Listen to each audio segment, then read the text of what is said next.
Fala pessoal, tudo bem com vocês? Hoje vamos falar sobre holding familiar e locação de imóveis. Você que tem um imóvel e deseja continuar locando ou iniciar uma locação, fique tranquilo, é possível integralizar o seu imóvel na sua holding familiar e continuar locando. Inclusive há várias vantagens sobre isso. Mas antes da gente iniciar o nosso vídeo, eu te convido a seguir nosso canal, deixar o seu like, compartilhar esse vídeo e deixar o seu comentário, que é muito bem-vindo. Todas as dúvidas que você tiver ou experiências que quiser compartilhar serão muito bem recepcionadas por toda a nossa equipe e nós teremos o maior prazer em compartilhar o nosso conhecimento com vocês. Vamos lá então ao nosso vídeo de hoje. O significado literal da palavra holding é segurar, manter, controlar, guardar. Para fins societários, a holding é um tipo de sociedade que tem por objeto participar de outras sociedades em níveis suficientes para controlá-las e também administrar imóveis. Para constituir uma sociedade, é necessário efetuar a integralização do capital, que é realizada pelo sócio ou acionista pessoa física. A integralização de capital ela pode ocorrer através de bens, dinheiros ou direitos e poderá ser transferido de duas formas. A primeira é a transferência pelo valor constante na declaração de bens. Nesse caso, não haverá apuração de ganho de capital para a pessoa física, sendo que os bens deverão ser baixados na declaração do imposto de renda da pessoa física e as cotas ou ações adicionadas pelo mesmo valor que constava o bem na declaração de imposto de renda daquela pessoa física. E a segunda opção é a transferência pelo valor de mercado. Nesse caso, haverá apuração do ganho de capital para a pessoa física, o qual deverá pagar 15% sobre a diferença positiva entre o custo da aquisição constante na declaração e o valor integralizado efetivamente. Os bens deverão ser baixados na declaração de imposto de renda da pessoa física, porque ele foi integralizado para aquela pessoa jurídica, e as cotas ou ações adicionadas pelo mesmo valor que constava o bem na declaração de imposto de renda da pessoa física. É válido verificarmos a tributação da holding familiar, em especial os rendimentos de aluguéis recebidos. Considerando uma holding familiar com objeto social de locação de imóveis, onde tributação de imposto de renda e CLLL é mensal por estimativa com base no lucro presumido, a base de cálculo será composta por 32% dos aluguéis recebidos, os ganhos de capital auferidos nas vendas do imóvel e demais receitas auferidas, exceto rendimentos de participações societárias e os rendimentos de aplicações financeiras de renda fixa submetidos ao desconto de imposto na fonte, além dos ganhos líquidos de operações financeiras de renda variável submetidos à tributação de modo separado. As contribuições para o PIS/PASEP e o COFINS incidem mensalmente sobre as receitas do aluguel, sendo irrelevante se a alocação de bens faz parte ou não do objeto social da holding, mas na base de cálculo não serão adicionadas as receitas de participações societárias. Em suma, as holdings familiares são uma ótima forma de planejar e administrar os bens, desvinculando as receitas da pessoa física e evitando problemas pessoais de responsabilidade fiscal ou civil. Por isso, o proprietário ou o grupo familiar em questão, que decide formar uma entidade jurídica que terá como função gerir os bens que constituem o seu patrimônio, seja para venda, aluguel ou para compra de mais imóveis, visando a lucratividade com vendas futuras. Nesse processo, o proprietário e os integrantes do grupo familiar que detém esses imóveis como pessoa física transferem-nos para essa pessoa jurídica que será administradora desses bens.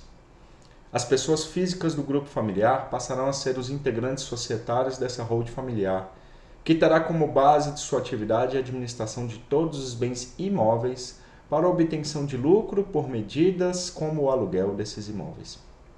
Muitos proprietários de imóveis ultimamente estão recorrendo para a transferência de sua gestão da pessoa física para a jurídica por alguns aspectos considerados vantajosos, em especial para quem os detém para obtenção de renda a partir do aluguel.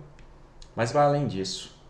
Pode-se elencar vantagens no âmbito fiscal, oportunizando maior economia em determinados impostos, maior segurança para gerir os bens e também para efetivar um planejamento sucessório mais ágil. Seguem alguns dos benefícios. Uma das principais vantagens que faz com que muitos proprietários busquem a formalização de uma holding familiar está justamente na questão tributável.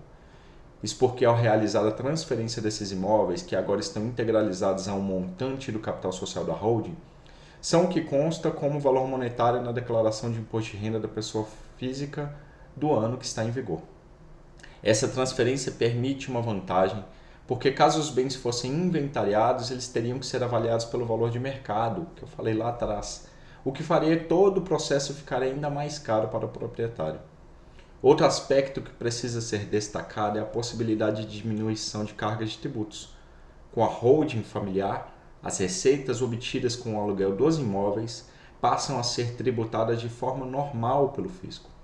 Mas a grande diferença para o formato de administração de bens imóveis como pessoa física para pessoa jurídica de uma holding familiar está na diferença da alíquota que o imposto de renda incide sobre cada uma.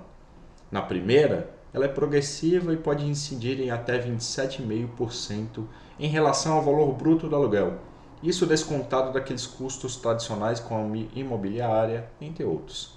Já o percentual de alíquota que pode incidir sobre a pessoa jurídica é de até 11,33%. Olha só a diferença.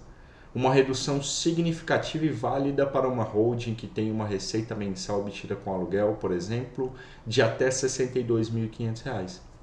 Por isso, o regime tributário mais favorável para uma holding familiar é justamente o do lucro presumido. A alíquota de uma holding familiar, cuja prestação de serviços seja vinculada ao setor de imóveis, será baseada em 32% da estimativa da receita bruta obtida com esse serviço. E o grande benefício será na hora de calcular impostos, como a contribuição social sobre o lucro líquido e o imposto de renda à pessoa jurídica. Não há uma quantidade mínima ou de valores para criar uma holding familiar, mas deve-se atentar para alguns princípios que poderão nortear a melhor decisão para você. Primeiro, ela é uma excelente estratégia para proprietários de diversos bens que também pretendem fazer um eficiente planejamento sucessório desses imóveis, por exemplo. Outro fator que influencia para essa tomada de decisão está no aspecto se a pessoa jurídica futura irá gerir imóveis para aluguel. Ela não é indicada para quem busca comprar e vender imóveis seguidamente. Caso pretenda decidir em integralizar os bens imóveis em uma pessoa jurídica, deve-se estar atentos para alguns gastos que serão necessários, entre eles a abertura de empresa, a contabilidade desta, bem como algumas despesas para integralizar os bens, como serviços de cartório. Ou seja, aqueles proprietários de poucos imóveis ou que planejam estabelecer de modo contínuo processos de compra e venda desses bens, este talvez não seja o mais indicado a adesão a uma holding familiar. Por isso, antes de buscar essa decisão, é necessário que se atente ao próprio perfil de administração de bens imóveis, os processos que costuma fazer, bem como o tamanho do seu patrimônio. E para isso, é indispensável a consultoria eficiente de empresas que são experts em processos e negócios do segmento imobiliário. E você, gostou desse vídeo? Deixe o seu like, compartilhe, se inscreva no nosso canal, ative o sininho para receber as notificações dos próximos vídeos e se ainda tiver alguma dúvida, entre em contato com a gente no nosso Instagram, que teremos o maior prazer em compartilhar nossos conhecimentos com vocês. Até a próxima. Tchau, tchau.